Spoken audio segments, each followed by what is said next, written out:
నమస్కారం. మోడీ పరీక్షపై చర్చ వరుసగా ఆయన ఎన్నికైన 10 ఏళ్ల నుంచి ఈ పరీక్షలకు ముందు ఫిబ్రవరి నుంచి మార్చి మధ్యాహ్నం ఎప్పుడో ప్రతిసారి మాట్లాడుతున్నారు. అది పరీక్షలు వచ్చిన ప్రతిసారి కూడా. కనుక పరీక్షపై చర్చ మంచిది, ఎందుకంటే ప్రధానమంత్రి హోదాలో ఒక మంచి సందేశం ఇస్తున్నాడు. విద్యార్థులకు మంచి ఆదరణ లభిస్తుంది. దానికి ఆయన సలహాలు సూచనలు కూడా చాలా బాగుంటున్నాయి. నిజంగా చెప్పాలంటే మోడీ బహుముఖ ప్రజ్ఞాశాలి. స్పష్టంగా నేను ఆయన మీద అభిమానం లేదు, అభిమానం కాదు, ఒక మంచి పాలకుడుగా మంచి చోట 10-11 ఏళ్ళుగా పాలిస్తున్నాడు. అందులో భాగంగా ఈ పరీక్షపై చర్చ ఒక మంచి అంటే ఛాయ్పై చర్చ ఒకటి ఉంది. ఇది తాను ప్రజలను ఉద్దేశించి ప్రతి నెల చివరి ఆదివారం మాట్లాడడం. దాంతోపాటు ఇది కూడా మంచిది అంటున్నాడు. ఇందులో ఆయన ఇవాళ అంటే గతంలో దానికి భిన్నంగా గతంలో ఏదైనా స్కూలో కళాశాలకు పోయి మాట్లాడేవాడు. వాళ్ళందరినీ కానీ కలిసి ఢిల్లీ నుంచి ఒక ప్రదేశానికి పిలిచి అక్కడ కేవలం 36 మంది ఎంపిక చేసిన స్టూడెంట్స్తో మాట్లాడారు. వేల మంది అప్లికేషన్ పెట్టుకున్నారు ఆన్లైన్లో. వాళ్ళందరూ చూశారు, విన్నారు, బాగుంది. నేను ఆయన పరీక్షపై చర్చలో ఎలాంటి భేషజాలు లేవు. చాలా అర్థవంతంగా జీవితాలను అర్థం చేసుకోవాలి. పరీక్ష అంటే కేవలం పరీక్షనే జీవితం కాదు. జీవితంలో ఎన్ని పరీక్షలు ఎదురైతే దాన్ని తట్టుకోవడం అసలైన పరీక్ష. వాటిని తట్టుకోవాలి. పరీక్షలు ఫెయిల్ అవ్వడం పెద్ద సమస్య. జీవితంలో ఓడిపోయినట్టు కాదు. పరీక్షలో ఫెయిల్ పాస్ అనేది ఆ ఒక్క సంవత్సరానికి పరిమితం అవుతుంది. జీవితంలో ఓడిపోకుండా ఉంటే బాగుంటుంది. జీవితంలో ఓడిపోకుండా ఉండాలంటే చాలా మన పరిణతి పొందాలి అని చాలా చాలా వరకు తాత్వికుడుగా ప్రజలకు మంచి సందేశం ఇచ్చిండు మోడీ గారు. ఇది కరెక్ట్, చాలా కరెక్ట్ అంటున్నాను. పరీక్షలకు ఇచ్చే సందేశం ఏదైతుందో పరీక్ష విద్యార్థులకు ఇది మొత్తం ఆ ఒక్క 36 మందికి పరిమితం కాదు, అది అందరికీ వస్తుంది, అందరికీ సాధ్యమవుతుందని అంటున్నాను. అట్లాగే దీన్ని ఇంకేం చేయొచ్చు అంటే దీనికి నేను కొనసాగింపుగా మోడీ గారికి పరీక్ష పెడుతున్నాను. అంటే మోడీ గారు ఇప్పటికైతే చాలా వాటిలో నెగ్గుతున్నారు. అంటే ఎట్లా మన ఎన్నికల పరీక్షలో నెగ్గుతున్నారు. మొన్న 3వసారి ఎన్నికైనప్పుడు కూడా మోడీ గారు ఆ ఎన్నికల పరీక్షలో కూడా నెగ్గినట్టు లెక్క. కానీ కొంచెం తక్కువ మార్కులు వచ్చినాయి. అప్పటికేమో డిస్టింక్షన్ వచ్చింది. మొదటి 2018లో 270 సీట్లు దాటిన మోడీ 2019కి వచ్చే వరకు 303 సొంతంగా వచ్చినాయి సీట్లు. కానీ మొన్న కొంచెం 240కి తగ్గారు. ఆప్కా బార్ 400 అన్న, ఆప్కా బార్ మొత్తం మీద 370 సీట్లు ఆర్టికల్ కాదు మాకే వస్తాయన్నా కూడా తగ్గింది. కానీ తగ్గినా వచ్చిన 3వసారి అయితే గెలిచినట్టే కదా, 3వసారి వేసినట్టే కదా. కానీ మోడీ ఎన్నికల పరీక్షలు నెగ్గడం మాత్రమే ప్రజాస్వామ్యం కదా అర్థం చేసుకోవాలి. నేను వాళ్ళకు పాఠాలు చెప్పింది కదా, మోడీకి మనం పాఠాలు చెప్తూనే ఉన్నాం. అహంకారము అవినీతి ఎక్కడ ఎక్కువ ఉందో అక్కడ ప్రజలు పాలకులు ఓడిస్తున్నారు. అది కేసీఆర్ను తెలంగాణలో ఓడించిండ్రు, జగన్మోహన్ రెడ్డిని ఆంధ్రప్రదేశ్లో ఓడించిండ్రు. మనకు దేశవ్యాప్తంగా చూస్తే మనకు మోడీ గారిని సీట్లు తగ్గించారు, సీట్లు తగ్గించారు. అట్లాగే మొన్న ఇది ఢిల్లీ ఎన్నికలు చూస్తే ఆమ్ ఆద్మీ పార్టీ కూడా చురుకబెట్టింది. నేనేమంటున్నానంటే అసలైన న్యాయ నిర్ణేతలు ప్రజలే.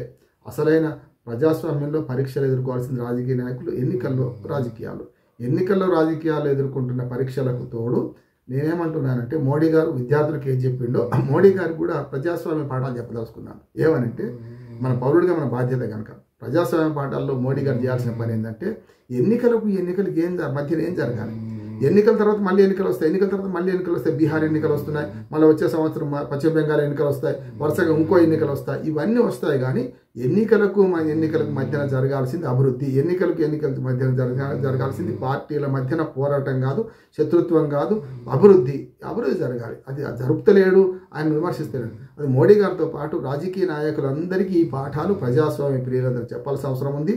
కేవలం ఎన్నికలు మాత్రమే పరీక్ష అనుకొని ఎన్నికలు నెగ్గానే మాకు అహంకారం మించి మేము ఇష్టమున్న పనులు చేద్దాం అనుకోకుండా మీరు చేయాల్సిన పని పాలకులు ఎన్నికలకు మధ్యన మీరు ఇచ్చిన హామీలు నెరవేర్చడం, ఆ హామీలు నెరవేర్చడానికి అవసరమైన ఫండ్స్ కేటాయించడం, దాంతోపాటు నిరంతర ప్రక్రియ అభివృద్ధి అనేది పార్టీలు శాశ్వతం కాదు, ప్రజలు శాశ్వతం అని మీరు చేస్తే మంచిగా సాధ్యమవుతుంది నేను అంటున్నాను. అది జరగాల్సిన అవసరం ఎంతైనా ఉంది.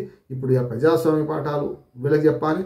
వారేమో ఎన్నికల సందర్భంగా ప్రజాస్వామ్యాన్ని నేర్చుకుంటున్నారు. ఇప్పటికీ చాలా బొప్పి కడుతున్నాయి. ప్రజలు కూడా మంచి తీర్పులు ఇస్తున్నారు.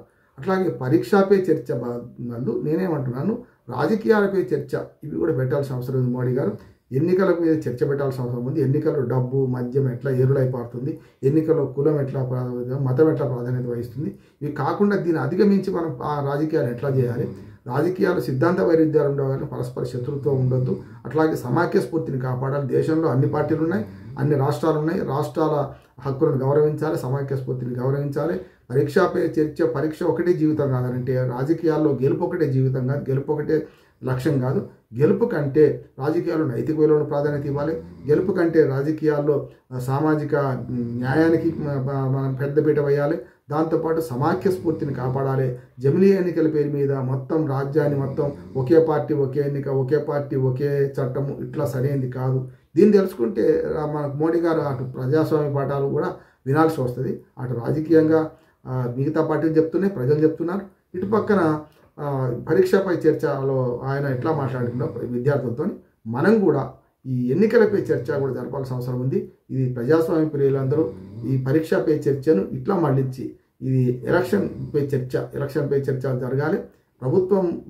ప్రభుత్వాలు పార్టీలకు ఖచ్చితంగా చేయాల్సిన పనులు ఏమిటి, వాళ్ళ మేనిఫెస్టో ఎట్లా అమలు చేస్తారు, వాళ్ళ మేనిఫెస్టో అమలు చేయడానికి అనుచిత ఉచితాలే సాధనమా, ఉచితాలు ఇచ్చినప్పుడు వాటిని ఎట్లా అమలు చేయడానికి బడ్జెట్ ఎట్లా, అనుచిత ఉచితాలకు వ్యతిరేకం అంటూనే తామే ఆ పని చేస్తున్నారు కదా. మరి పరీక్షపై చర్చ అంటే ఎన్నికల పరీక్షల్లో కూడా మరి సఫలం కావాలి కదా. వీళ్ళు కేవలం ఓట్లు సీట్లు గెలుచుకోవడం కాదు, ఎన్నికల పరీక్షలో గెలిచిన తర్వాత వాళ్ళు ఇచ్చిన హామీలు నెరవేరిస్తే అసలైన పరీక్షకు నిలబడ్డట్టు లెక్క, అసలైన నైతిక పరీక్షకు నిలబడ్డట్టు లెక్క. కనుక అది కాంగ్రెస్ పార్టీ కావచ్చు, బీజేపీ కావచ్చు, కమ్యూనిస్ట్ పార్టీలు కావచ్చు, ప్రాంతీయ పార్టీలు ఏవైనా సరే, వీళ్ళు పరీక్షపై చర్చను విద్యార్థులు ఎట్లా అంటున్నారో ఇవాళ ఎన్నికలపై చర్చ, ఎలక్షన్పై చర్చ కావాలి, చునావక చర్చ కావాలి.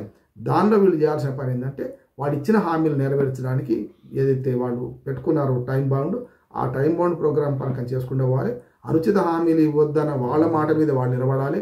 మోడీ గారన్నా, మల్లికార్జున ఖర్గే గారన్నా, ఇతర ప్రాంతీయ పార్టీల వాళ్ళందరూ ఈ ధర్మపన్నాలు చెప్తున్నారు. కానీ అసలుకి వచ్చేవరకల్లా మళ్ళీ ఎన్నికలకు వచ్చేవరకల్లా అవన్నీ విడిచిపెట్టి చేస్తున్నారు. విద్యార్థులు కూడా అదే రకంగా ఉంటాడు, యథా రాజా తథా ప్రజ. విద్యార్థులు కూడా ఈ పరీక్షలే జీవితం అనుకుంటున్నారు, మీరు కూడా ఎన్నికలే జీవితం అనుకుంటున్నారు. ఎన్నికలే జీవితం అనుకోవడం కంటే పరీక్షల్లో విద్యార్థులు పరీక్షలు మాత్రమే జీవితం అనుకోకుండా ఉండాలంటే ఎన్నికల జీవితం కూడా అనుకోకుండా ఉండి, ఎన్నికల్లో గెలుపు మాత్రమే కాదు, ఎన్నికల తర్వాత గెలిచిన తర్వాత ఏం చేయాలో మీరు ఆలోచించాలని కోరుతూ అన్ని పార్టీలు విజ్ఞప్తి చేస్తూ ముగిస్తున్నాను. నమస్కారం.